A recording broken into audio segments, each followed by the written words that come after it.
Hello everyone, once again welcome back to my channel Yashika Mehta. स्वागत है एक बार फिर से आप सभी का मेरे यूट्यूब चैनल पर। And yes guys, I am here with the new topic of science that is energy. इस वीडियो में हम लोग बात करने वाले हैं डिफरेंट एनर्जी सोर्सेस की, कहाँ से हमें एनर्जी मिलती है और कैसे उस एनर्जी का यूज़ करके हम हमारी डेली लाइफ को आसान बनाते हैं। सो गाइस, वीडियो को एंड तक देखना and please hit the subscribe button and press the bell icon to get notification every time. और अगर आपको वीडियो पसंद आए तो प्लीज़ गाइस लाइक करना बिल्कुल भी मत भूलना and please share it with your friends and family ताकि उनको भी एनर्जी सोर्सेज के बारे में पता चल सके। Okay so guys, let's get started. सबसे पहले हम लोग बात कर लेते हैं एनर्जी के बारे में। आखिर एनर्जी होती क्या है? आप सभी को पता है कि हम हमारी डेली लाइफ में जो भी काम करते हैं वो बिना एनर्जी के करना तो संभव ही नहीं है। चाहे वो गाड़ी में पेट्रोल डलाना हो, तो चाहे वो बॉडी में खाना खाना हो, हर काम एनर्जी की वजह से ही होता है। ठीक है, आज की इस वीडियो में मैं आपको बताऊंगी कि कितनी तरीके की एनर्जीज होती है, कहाँ से एनर्जी के सोर्सेस हमें मिल सकते हैं। ठीक है, सो सबसे पहले हम इसकी डेफिनेशन देख लेते हैं। The ability to do work is called energy. किसी भी काम को करने की जो क्षमता होती है उसी को हम एनर्जी कहते हैं। ठीक है, अगर आप कोई काम कर पा रहे हैं तो क्यों कर पा रहे हैं? क्योंकि आपकी बॉडी में उस काम को करने के लिए एनर्जी है, इसीलिए कर पा रहे हैं। ठीक है, अब अगर आप खाना नहीं खाएंगे, ठीक है, रेगुलरली अगर अपने आप को फिट रखने की कोशिश नहीं करेंगे तो आप बीमार पड़ जाएंगे। और ऐसा क्यों होगा? क्योंकि आपके बॉडी के अंदर जो एनर्जी का स्रोत है वो गड़बड़ में आ जाएगा। ठीक है, तो ऐसे ही कैसे अलग अलग जगहों पे अलग अलग चीज़ों में एनर्जी के सोर्सेस डिस्ट्रीब्यूटेड है, पूरा वही बताने वाली हूँ आज के इस वीडियो में। ओके, चलिए, सबसे पहला टाइप जो होता है एनर्जी का वो होता है मैकेनिकल एनर्जी। डेफिनेशन देख लेते हैं अपन। There are two kinds of mechanical energy, kinetic energy and potential energy. The energy possessed by a body due to its motion is called kinetic energy. Okay, and what is potential energy? The energy possessed by a body due to its position is called potential energy. देखिए, kinetic energy उन चीज़ों में होती है जो motion में है, मतलब जो चल रहे हैं। ठीक है, जैसे आप देख रहे हैं यहाँ पर एक डैम है, इस डैम के अंदर जो पानी नीचे गिर रहा है वो कंप्लीट मोशन में है, मतलब वो लगातार गिर रहा है, तो उसके अंदर जो एनर्जी होगी वो होगी काइनेटिक एनर्जी। और जैसा कि आप देख पा रहे हैं कि डैम के ऊपर जो ये पानी स्थिर है ये बिल्कुल शांत है अभी, लेकिन ऐसा नहीं है कि इसमें एनर्जी नहीं है। तो जो कोई भी शांत चीज़ें हैं जो मोशन में नहीं है, स्टेशनरी पोजीशन में है, उनमें होती है पोटेंशियल एनर्जी। क्लियर है इतना? तो ये दो टाइप की एनर्जी होती है मैकेनिकल एनर्जी के अंदर। ठीक है, पहली काइनेटिक एनर्जी और दूसरी पोटेंशियल एनर्जी। काइनेटिक एनर्जी के बारे में अभी जस्ट मैंने आपको बताया कि मोशन के अंदर होगी तो काइनेटिक एनर्जी, और अगर रेस्ट पोजीशन में होगी तो पोटेंशियल एनर्जी। चलिए, बात कर लेते हैं केमिकल एनर्जी की। केमिकल एनर्जी क्या होती है? The energy stored in matter is called chemical energy. Coal, wood, kerosene, petrol and diesel. यहाँ आप देख रहे हैं कि कोयला जल रहा है, तो क्या होता है कि कोई भी ऐसा सब्सटेंस जिसके अंदर एनर्जी स्टोर्ड रहती है किसी मैटर में, किसी पदार्थ में, उसी को केमिकल एनर्जी कहेंगे। जैसे कि यहाँ पर आप देख रहे हैं कि कोल है। अब कोल को अगर आप बर्न करेंगे, मतलब अगर उसको जलाएंगे, तो उसके अंदर क्या होगा? रेड कलर के एशेस निकलेंगे। ठीक है, वो अपन बोलते हैं ना कि कंडा आ गया है या कोयला आ गया है, जैसे अपन बोलते हैं अपनी भाषा में, उसका मतलब ये होता है कि वो जो कोल है, जो कंडा है, वो क्या आ गया? एनर्जी में आ गया है। वो केमिकल एनर्जी जो थी वो उसमें से रिलीज होने लगी है, बाहर निकलने लगी है। ठीक है, जैसे ही वो आग के संपर्क में आया तो उसी के अंदर क्या कहलाती है? केमिकल एनर्जी होती है। और इसी पूरे संदर्भ को हम क्या कहेंगे? केमिकल एनर्जी कहेंगे। इतना ज़्यादा डीप में आपको नहीं पढ़ना है, बस आपको ध्यान होना चाहिए कि किस सब्सटेंस में और किस में कौन सी एनर्जी होती है। Okay, so the next is electrical energy. As you all know कि we have come across a lot of electrical appliances in our daily life. हम हमारे घर में बहुत सारे electrical appliances से जुड़े हुए हैं, चाहे वो वॉशिंग मशीन हो, तो चाहे वो फ्रिज हो, रेफ्रिजरेटर हो, फैन हो, कूलर हो। तो ये जो इलेक्ट्रिकल अप्लायंसेस रहते हैं इनके अंदर जो एनर्जी होती है उसे हम कहते हैं electrical energy. The form of energy which are use to run electrical appliances like washing machine, vacuum cleaner, tube lights etcetera. Electrical energy is generated at power stations and supplied to our home. देखिए electrical energy क्या होती है कि in electrical appliances को, जैसे कि TV, fridge, इनको चलाने के लिए जो एनर्जी हमें यूज़ करनी होती है वो होती है इलेक्ट्रिकल एनर्जी। अब ये इलेक्ट्रिकल एनर्जी आई कहाँ से? ये पावर स्टेशन से आती है। अब ये पावर स्टेशंस क्या होते हैं? एनर्जी का स्रोत। जैसे कि आप सभी को पता है कि जो विंड मिल होते हैं बड़े बड़े, उनमें से क्या होता है, विंड एनर्जी को हम काय में कन्वर्ट कर लेते हैं, इलेक्ट्रिकल एनर्जी में कन्वर्ट कर लेते हैं। ऐसे ही बड़े बड़े पावर स्टेशंस होते हैं, वहाँ पर बहुत सारी इलेक्ट्रिसिटी प्रोड्यूस की जाती है और उसके बाद घरों में सप्लाई की जाती है। अंडरस्टूड? चलिए नेक्स्ट पे मूव करते हैं। Okay, so the next is light energy. ये बहुत ही आसान है light energy. It makes things visible to us. The sun is the main source of light to for us. देखिए लाइट एनर्जी वो होती है जहाँ से भी रोशनी आ रही हो, वही लाइट एनर्जी कहलाएगी, ठीक है, चाहे फिर उसका सोर्स कुछ भी हो। सन इसका बहुत बड़ा एग्जाम्पल है। आप ट्यूबलाइट्स भी ले सकते हैं, आपके घर में अगर ट्यूबलाइट्स हो, एलईडी हो, लाइट्स हो, वो सब भी एनर्जी का स्रोत है, उन्हें भी हम लाइट एनर्जी के अंदर ही लेंगे, ठीक है। लेकिन मेन सोर्स जो है लाइट का वो है सन।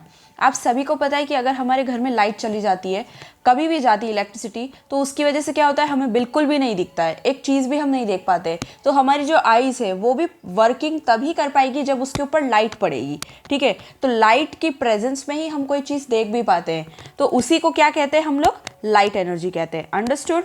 Okay, so the next is wind energy. ये बहुत ही ज़्यादा इंपॉर्टेंट है, इसका क्वेश्चन आता है हमेशा।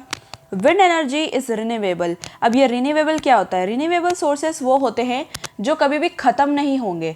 मतलब ये कि जिस पे आपका कोई कंट्रोल नहीं है। क्या सन पे आपका कोई कंट्रोल है?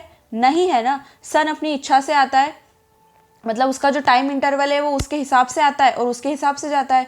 क्या आप डे और नाइट को कंट्रोल कर सकते हो? नहीं ना। क्या आप सन की एनर्जी को कंट्रोल कर सकते हो? नहीं। तो रिन्यूएबल सोर्सेस वो होते हैं जो कभी ख़त्म नहीं होते, ठीक है, जिन्हें हम बार बार जनरेट कर सकते हैं, जैसे कि विंड एनर्जी। अब जितनी बार आप पवन चक्की लगाएंगे उतनी बार उसमें से रोटेशनल एनर्जी, ये पंखा जब घूमेगा तो रोटेशनल एनर्जी आएगी और रोटेशनल एनर्जी को हम लोग इलेक्ट्रिकल एनर्जी में कन्वर्ट कर लेंगे, ठीक है। तो रिन्यूएबल सोर्सेस वो होते हैं जो कभी ख़त्म नहीं होने वाले होते हैं, ठीक है। वाइडली डिस्ट्रीब्यूटेड, मतलब विंड एनर्जी का बहुत ही ज़्यादा उपयोग किया जाता है। जहाँ पर तेज़ हवाएं लगी जाती है वहाँ पर अक्सर पवन चक्कियाँ आपको देखने को मिलेगी। नॉन पोल्यूटिंग, और सबसे अच्छा फ़ायदा इसका ये है कि इससे कोई पोल्यूशन नहीं होता है, ये एनर्जी भी देती है और पोल्यूशन भी नहीं होता है। Wind energy conservation is useful to convert wind energy into electrical energy and is used in various sources. बहुत सारी चीज़ों में विंड एनर्जी का यूज़ किया जाता है। और आपकी जानकारी के लिए बता दूं कि एक विंड एनर्जी को लगाने में करोड़ों का खर्चा आता है। ये जो आप एक विंड का प्लांट देख रहे हैं ना, ये एक पवन चक्की करोड़ों में आती है, ठीक है। तो विंड एनर्जी आपका बहुत टन में इलेक्ट्रिसिटी को प्रोड्यूस कर सकती है, इसकी कैपेसिटी बहुत ज़्यादा होती है। अंडरस्टूड? चलिए, so let's move to the next source, that is the sound energy. We all have come across the sound or music systems, okay, in our daily life. So let's talk about it. Sound is a form of energy which produces the sensation of learning in our ears. हमारे कानों में जो sensations उत्पन्न होती है, मतलब जब भी कोई म्यूजिक बजता है तो हमारे कान का पर्दा है वो वाइब्रेट करने लगता है, ठीक है। तो इसका मतलब ये है कि क्या साउंड आपको आते जाते दिखता है? क्या नहीं दिखता है ना, लेकिन कुछ काइंड ऑफ एनर्जी है जो हमारे कानों पर टकराती है, जिसे हम फील कर पाते हैं और जिसकी वजह से क्या होता है, हमें साउंड सुनाई देता है। उसी को साउंड एनर्जी कहते हैं, ठीक है। साउंड एनर्जी किस किस से प्रोड्यूस होती है? रेडियोस, म्यूजिक प्लेयर्स, इंस्ट्रूमेंट्स, इन सभी सोर्सेज से, ठीक है। जैसा कि आप यहाँ देख रहे हैं म्यूजिक सिस्टम से साउंड प्रोड्यूस होता है। अंडरस्टूड? तो ये भी क्या है, एक तरीके की एनर्जी है। ओके, अब बात करते हैं हीट एनर्जी की। Heat is a form of energy. Heat energy comes from burning fuels like coal, kerosene, petrol. आप सभी को पता है कि हीट भी एक तरीके की एनर्जी है। जब हम सन में थोड़ी सी देर खड़े हो जाते हैं तो हम लोग गर्म हो जाते हैं ना, हमारी जो बॉडी है उसका टेम्परेचर बढ़ जाता है। क्यों बढ़ता है? क्योंकि सन हमें एनर्जी दे रहा है जो कि हीट एनर्जी होती है। आपको फायर से भी एनर्जी मिलती है, ठीक है, उसमें भी हीट एनर्जी होती है। तो जहाँ कहीं से भी हमें टेम्परेचर बढ़ने वाली एनर्जी मिल रही है उसी को हम हीट एनर्जी कहेंगे। और आपकी जानकारी के लिए बता दूं कि एनर्जी ऐसी चीज़ होती है जिसको ना ही क्रिएट किया जा सकता है और ना ही डिस्ट्रॉय किया जा सकता है, ठीक है। एनर्जी को क्रिएट करना इन द सेंस मैं ये नहीं कह रही हूँ कि आप आग लगा के और एनर्जी क्रिएट नहीं कर सकते, yes you can create it, लेकिन होता क्या है कि एनर्जी सिर्फ अपना फॉर्म चेंज करती है। जैसे मान लीजिए कि कोई कोयला है, वो पड़ा है ऐसे ही, तो वो पड़ा है तो उसके अंदर एनर्जी है, कौन सी एनर्जी है, पोटेंशियल एनर्जी है। आपने बस क्या किया है कि उसको आग के संपर्क में लाकर उसकी हीट एनर्जी या उसकी थर्मल एनर्जी को उजागरित कर दिया है, ठीक है। तो सभी पार्टिकल्स में, सभी चीज़ों में एनर्जी ऑलरेडी होती है, सिर्फ आप क्या करते हो, उस चीज़ को किसी अन्य चीज़ के कांटेक्ट में लाके उसको अपने ज्वलनशील पदार्थ को उग्र करते हो। अंडरस्टूड। ऐसे ही यही चीज़ आप लाइफ में भी अप्लाई कर सकते हो कि हर व्यक्ति के अंदर काबिलियत होती है और हर व्यक्ति के अंदर एनर्जी होती है, लेकिन बस वो क्या होती है, थोड़ी ठंडी होती है। आपको क्या करना है कि बस मोटिवेशन से उस चीज़ को जागृत करना है ताकि आपकी लाइफ में आप अच्छे अच्छे काम कर सके। ओके, ये तो हो गई कुछ फिलॉसफी वाली बातें। अब आगे चलते हैं हम लोग solar energy. This is the last type of energy. The vast amount of energy obtain from the sun is called solar energy. जो एनर्जी हमको सन से मिलती है उसको हम सोलर एनर्जी कहते हैं। आप सभी को पता है कि सन से हमें कितनी सारी एनर्जी मिलती है, heat energy, light energy, solar energy, ये सभी हमें सन से मिलती है। क्या हमारी ग्रोथ जो है वो सन के बिना पॉसिबल है? बिल्कुल भी पॉसिबल नहीं है। क्यों? क्योंकि सन एक बहुत ही बड़ा सोर्स है, वास्ट अमाउंट ऑफ एनर्जी निकलती है सन से। और हम सभी जानते हैं कि सन के अंदर हाइड्रोजन और हीलियम नाम के जो दो पदार्थ हैं उनके बार बार कॉम्बिनेशन से, बार बार रिएक्शन से क्या हो रहा है, सन और भी ज़्यादा दिन पर दिन पावरफुल होता जा रहा है, उसकी एनर्जी और ज़्यादा बढ़ती जा रही है। It is utilized by plants while preparing food. आप सभी को पता है कि जो प्लांट्स होते हैं, क्या हम उनको खाना देते हैं? नहीं ना, उनका ध्यान वो स्वयं खुद रखते हैं और सोलर एनर्जी का यूज़ करके वो अपना खाना खुद बनाते हैं, ठीक है। तो सोलर एनर्जी का यूज़ करके जो प्लांट्स हैं वो ग्रो करते हैं। So that's it for today's video guys. Thank you so much for watching this video and I hope so कि आपको वीडियो बहुत अच्छा लगा होगा। So guys please do like, share and subscribe to my YouTube channel and hit the bell icon to get notification every time. So guys, ये बहुत ही छोटा topic था और बहुत ही आसान भी था, लेकिन बहुत इंपॉर्टेंट था, इसीलिए इस वीडियो में कवर किया। So guys, meet you in the next video. तब तक के लिए खुद का ध्यान रखिए। Thank you so much for watching.